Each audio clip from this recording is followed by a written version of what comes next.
The American Chemical Society is a nonprofit scientific organization chartered by Congress. With over 161,000 members, we are the world's largest scientific society, and we're a premier source of scientific information, authoritative source of scientific information. We publish journals, we convene meetings, we foster public welfare through education, in particular science education. The American Chemical Society and Petroleum Research Fund were seminal to my career. The first grant I received was in my second year from the American Chemical Society. And without that grant, I probably would not be sitting here talking with you, because that grant allowed me the financial footing to move forward in my research career. One of the aspects of this grant program that I really appreciate is that they're willing to take risks on projects that, for example, are new or aren't guaranteed results, because their fundamental goal is to support student research experiences.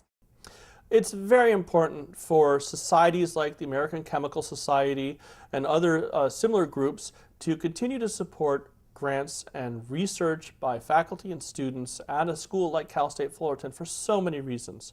One is that we're doing basic research. We're doing fundamental research on energy, on hazards, on pollution of land, sea, and air that are so important to the evolution of our society. There are several criteria for funding grants through the Petroleum Research Fund of the American Chemical Society. In particular, the quality of the research, the innovative nature of the research, the impact basically that the funds can have on the research. So if something is already well funded, we tend to not go there. We tend to go for something that is more innovative. Well, this grant will enable me and my students to study a new part of California's geologic history that we discovered a few years ago. It's a package of rocks that represent a time period for which we have no other record. And most importantly, it's a package of rocks that represent the time period in which California first became dry land. Well, this research project has somewhat of a split personality. On one hand, we make our discoveries about how the planet works by doing basic research. And in that context, this research is fleshing out a part of the Earth's history for which we had no other record.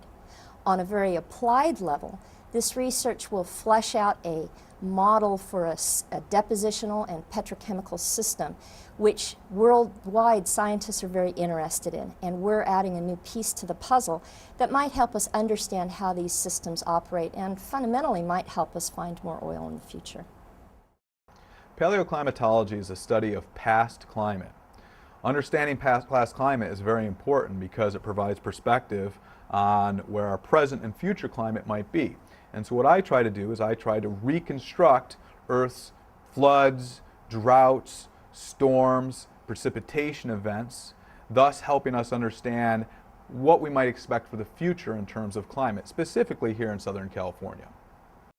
Dr. Kirby's research was funded through a competitive grant proposal system, and is consistent with the Petroleum Research Fund's intent of funding basic research, encouraging innovative research, and the careers of scientists and engineers.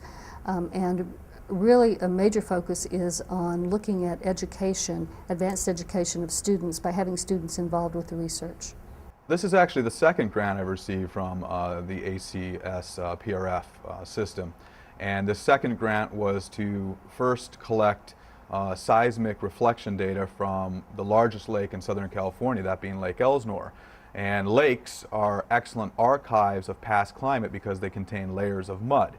And so what we were doing is we were going to image those layers of mud to reconstruct essentially history of the lake's depositional environment, where that sediment came from, how it got there, and what it means in terms of climate. I would like ACS to be remembered as a facilitator, a way of empowering basic research, of allowing grants to young faculty, in particular faculty changing directions that they might not otherwise be able to get funding for doing the basic research. So ACS, I would love to be seen as a partner and as a facilitator. One of the things that I would really like to thank the American Chemical Society for is its willingness to reach across disciplinary boundaries, to fund geologists, to work on geologic problems that have a relating to chemistry and have a relation to society. It's very good to see societies such as the American Chemical Society that are willing to reach across boundaries, and it's so critical to understanding of whole Earth problems in the 21st century. The American Chemical Society is particularly grateful for being recognized at the Legends and Legacies event, because the recognition of ACS is a recognition of the power of science and of chemistry to solve problems, answer questions, and improve lives. We're very happy to be partnered with Cal State Fullerton in achieving our vision.